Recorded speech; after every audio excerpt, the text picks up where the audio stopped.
Hello, you beautiful people. This is Conversations in the Clinic. I'm Dr. Kelly. It is Sunday night at 9:27 in the evening. This newsletter goes out 9 o'clock tomorrow morning. So if you're watching this, I'm literally in my pajamas. But that is the point. I could have gone and changed. The point is that perfect is the enemy of good. Okay? And good enough is good enough. So I am just getting this out there partially to prove a point and also partially to just get it done. You guys asked for habit forming tips, okay? I read a lot. I try to implement as much as I can in my life about what I read. Most of this is from James Clear. His book is called Atomic Habits, and Dan Buettner, who is the Blue Zones guy. He's written books and done TED Talks on the places on the planet that have the longest living and happiest people. And he makes note that there's no gyms there, there's no health gurus and supplement people, but they live off the land and they live in communities and a lot of other really good and practical stuff. I have my computer here with my notes, so if you see me looking over, that's what I'm looking at. First things first, this is the most important one, and I want to give it to you first. You have to become the person with the habit that you want. Okay, so throughout this whole video, let's just say that the habit is we're going to exercise more. Okay?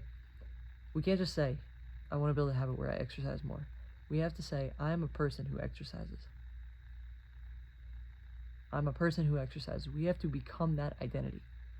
Because once we do that, everything else that we're going to talk about gets a whole lot easier. That's the umbrella that covers everything else we're going to talk about. So I'm a person who exercises.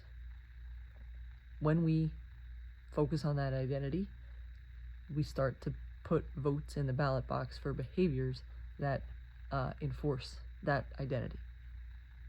So when you are a person who exercises, it means you wake up and you exercise. It doesn't mean you hit snooze.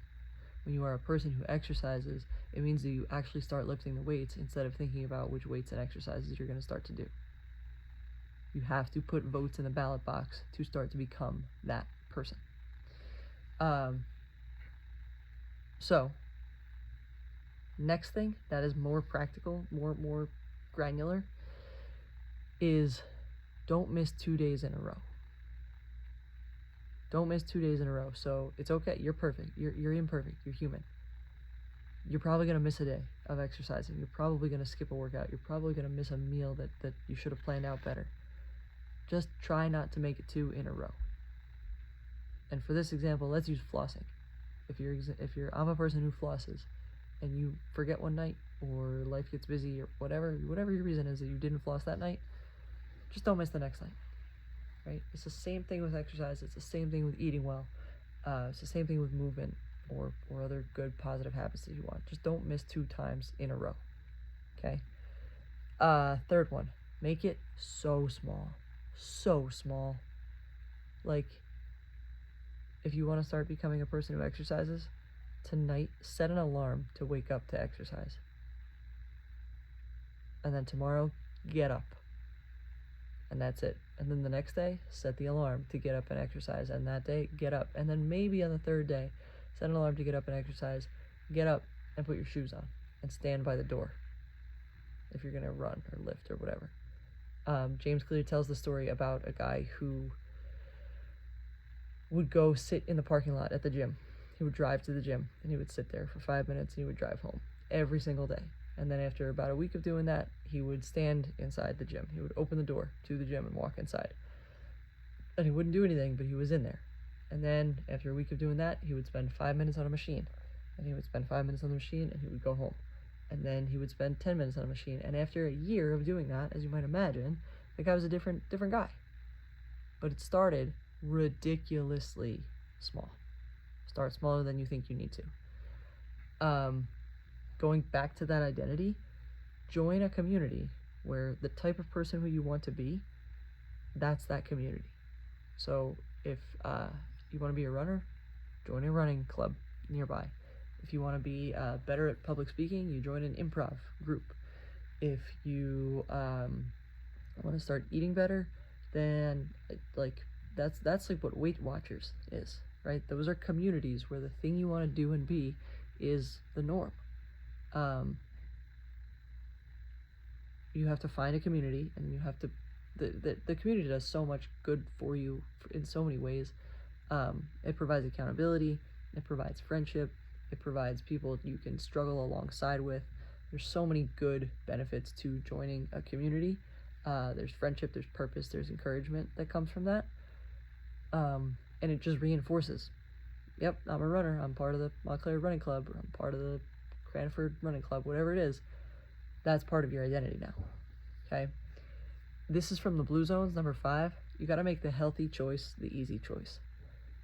And it does, whatever the habit that you're wanting to do, I said they're a healthy choice, but like whatever habit you want, make it so easy. It goes along with making it small, but part for me, for making things easy, is I have to set like a hard and fast rule. There are some days where, like, if I'm just feeling exceptionally sluggish, I will tell myself, like, no white foods, because white foods tend to not be so nutritionally dense, and that means every food that I eat has to have some type of natural color to it.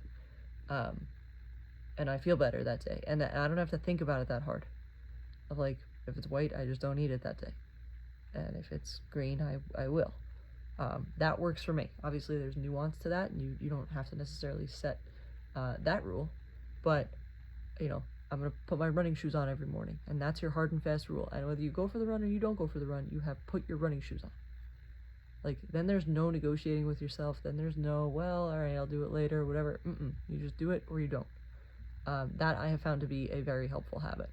Another kind of going along with that is Dan Buettner, the Blue Zones guy, says that in his own house, he just doesn't keep like cold cuts or bacon. He doesn't keep like cheap meat, if you will. He barely eats any meat in the first place.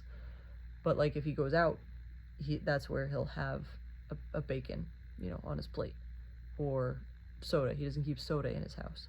But if he goes to like a wedding or an event or something, then he'll drink a soda.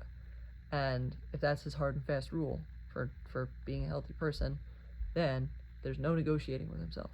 If he's in his house, he's not drinking soda. If he's out of his house, he could drink soda. And I think that's, at least for me, if you set it and you can find the right boundary and have a healthy relationship with it, I think it's a really helpful way to build and form longer lasting habits. And last one, and I touched on this at the very beginning, do not let perfect be the enemy of good. Do not let perfect be the enemy of good. So many of us are like majoring in the minors and thinking about and planning the perfect routine and whatever. Like, you have to just get going.